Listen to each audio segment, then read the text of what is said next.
घट पार्ट 5।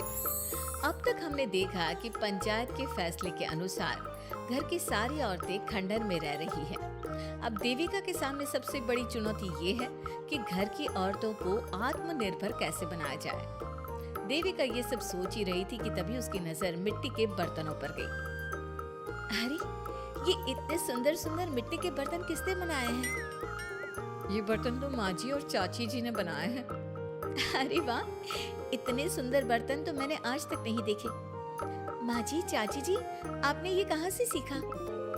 अरे बहू, ये तो हम बचपन से बनाते आ रहे हैं। ये स्टील, पीतल और कांच के बर्तन तो अब चले हैं। पहले तो मिट्टी के बर्तन में ही लोग खाना खाते थे। ठीक है, तो हम दोबारा से मिट्टी के बर्तनों में लोगों को खाना खाना सिखाएंगे। वीना दीदी और सुजाता भाभी, आप दोनों बताओ, आप दोनों को क्या क्या आता है? मुझे तो खाना अच्छा बनाना आता है। बस खाना बनाने के अलावा मैंने कभी कुछ किया ही नहीं। और वीना दीदी, आप बताओ, आपको क्या क्या आता है?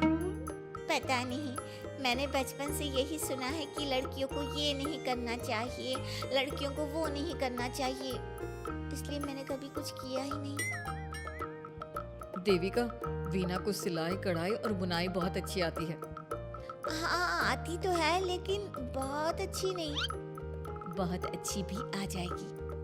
अब देविका और बाकी सभी औरतें गांव में सबके घर जाती हैं और गांव की सभी औरतों से मिलकर कहती हैं, भाभी जी, अगर आपको अपने या अपने घर वालों के लिए कपड़े सिलवाने हो तो आप मुझसे ही सिलवाना। बहन जी, मिट्टी का चूल्हा, बर्तन या मटका बनवाना हो तो मुझसे ही बनवाना। मैं और विमला दीदी आपके घर के सारे बर्तन बना देंगे। भाभी, आप कभी किसी काम में व्यस्त हो और खाना ना बना पाओ ना, तो आप मुझे बता देना, मैं आपके घर के लिए खाना बना दूंगी। वो क्या है ना, आप तो सारा दिन खेतों में काम करती हो और कभी कभी खाना भी नहीं बना पाती होंगी, इसलिए।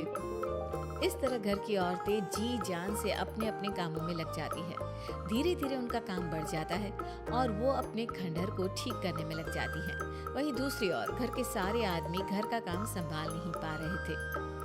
अरे भाई कल्याण, चाय तो पिला दे, जमाना हो गया अच्छी चाय पिए हुए। आप बिना घर के दामाद से क्या क्या काम करवाते हैं? अभी लाता हूँ चाय। कल्याण, तुम दामाद नहीं बेटे हो, इसलिए इस घर के सुख दुख, घर के काम और बाहर के कामों में तुम्हारा सहयोग तो होना ही चाहिए ना। इतने में कल्याण चाय बनाकर ले आता है। जैसे ही सचिन चाय पीता है तो उसके मुंह से चाय निकल जाती है। जीजा, ये क्या बनाया है? इतनी कड़वी चाय? इससे अच्छा तो करेले का जूस होता है। देख सचिन भाई, मैं तो ऐसी ही चाय बनाता हूँ, पीनी है तो पी, नहीं पीनी है तो अपने आप बना ले। मैं खाना बनाने जा रहा हूँ और अकेला नहीं बना सकता, आप में से कोई मेरी मदद करो।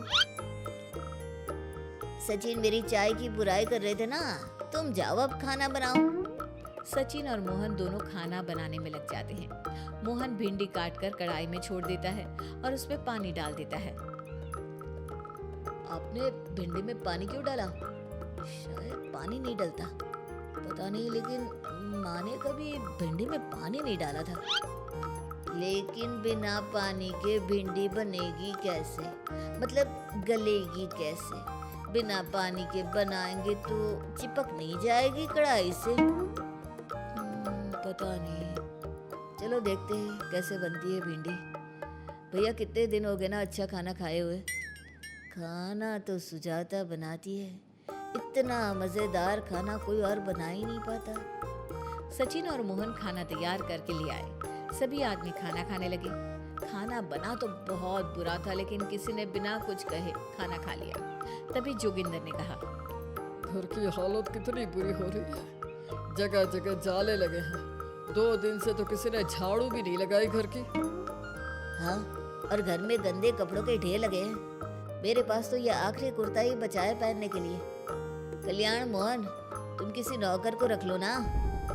हमने 1-2 लोगों से बात की थी नौकर के लिए, लेकिन कोई घर में काम करने के लिए तैयार ही नहीं है। गांव के सभी लोग खेतों में ही मजदूरी कर रहे हैं। घर के सभी आदमी घर के काम में लगे रहते हैं, तो वो अपने खेतों पर भी ध्यान नहीं दे पाते और उन्हें हर महीने आर्थिक रूप से नुकसान उठाना पड़ता है।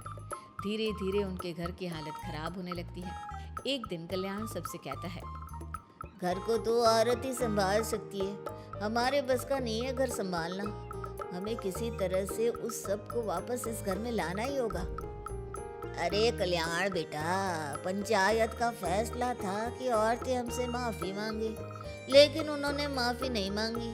अब हम उन्हें बुलाने गए तो उल्टा हमें ही अपनी अपनी पत्नियों से माफी मांगनी पड़ेगी। हमें कोई ऐसा रास्ता निकालना होगा कि वो मजबूर हो जाए हमारे पास आने के लिए। बापू, उन सभी ने अपने अपने काम शुरू कर दिए हैं, क्यों ना हम सबके काम में नुकसान कर दे, इससे वो मजबूर हो जाएंगे हमारे पास आने के लिए। भैया, ये कैसी बात कर रहे हो? इससे वो मजबूर नहीं होंगी बल्कि और भी ज्यादा गुस्सा हो जाएंगी। मैं तो बोल रहा हूँ शराफत से जाकर माफी मांग लेते हैं। मुझे यकीन है कोई माफ करे ना करे, माँ तो जरूर हमें माफ कर देंगी। नहीं सचिन, अगर हमने माफी मांगी तो ये सारी औरतें हमारे सर पर चढ़कर नाचेंगी। हमें इनके सामने छोटा नहीं होना है। मोहन, कल्याण, तुम दोनों आज से ही काम शुरू कर दो। बस फिर क्या था, घर के सभी आदमी लग गए काम पर। मोहन और कल्याण रात को खंडहर में पहुंचे और उन्होंने सारे मिट्टी के बर्तन तोड़ दिए। उसके बाद वीना ने जो कपड़े तैयार करके रखे थे वो सारे कपड़े उन्होंने फाड़ दिए। सुबह जब घर की औरतों ने ये सब देखा तो परेशान हो गई। अरे, ये सारे बर्तन किसने तोड़ दिए? माँ, किसी ने मेरे सिले हुए कपड़े ही फाड़ दिए। ये हरकत कौन कर सकता है? और कौन करेगा भाभी, ये सब उन आदमियों की हरकत है। जब किसी तरह से हमें झुका नहीं पाए तो हमारे काम बिगाड़कर हमें परेशान कर रहे हैं। सभी औरतें दुगनी तेजी से काम में लग गई। उन्होंने दिन रात मेहनत की और उस खंडहर को महल की तरह बना दिया। उनके काम की तारीफ सुनकर दूर दूर के गांव से लोग आने लगे और उनसे अपना काम करवाने लगे। एक दिन सभी औरतें बैठकर खाना खा रही थी, तभी विमला ने देविका से कहा, देविका, हम कभी सोच भी नहीं सकते थे कि हम अपनी मेहनत से अपने लिए इतना बड़ा और इतना अच्छा घर बना लेंगे। देविका बहू, आज हमें इस बात का एहसास हो रहा है कि हम तो सिर्फ सांस ले रहे थे, जीना तो हमें तुमने सिखाया है। मुझे तो अब भी यकीन नहीं हो रहा कि मेरे पति की पहचान के अलावा भी मेरी कोई पहचान है। गांव के सब लोग मुझे सिर्फ मोहन की पत्नी के रूप में जानते थे, लेकिन अब सारा गांव मुझे जानता है।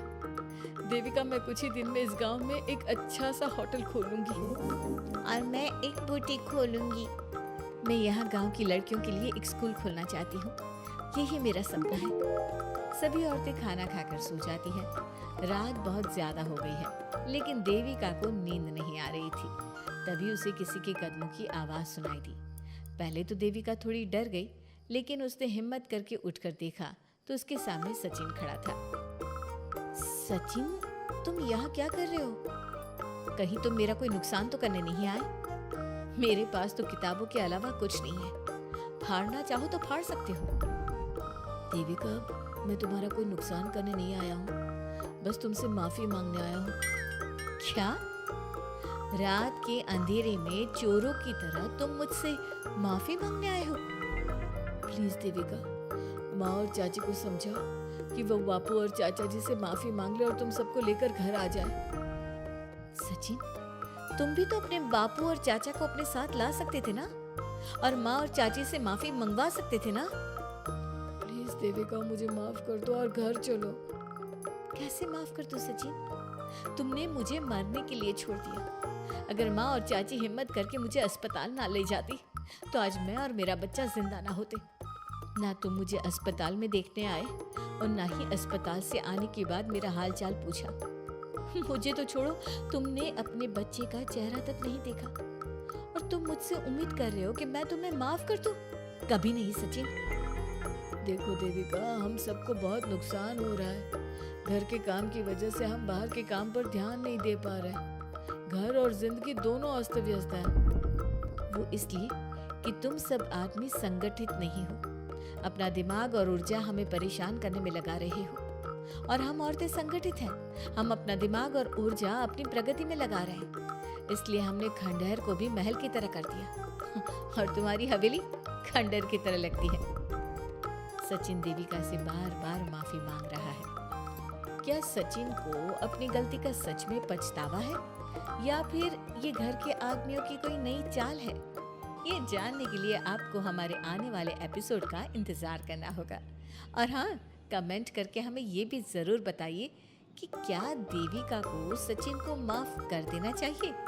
क्या उसे सब कुछ भूलकर सचिन के साथ अपना घर बसाना चाहिए या फिर सचिन को भूल जाना चाहिए?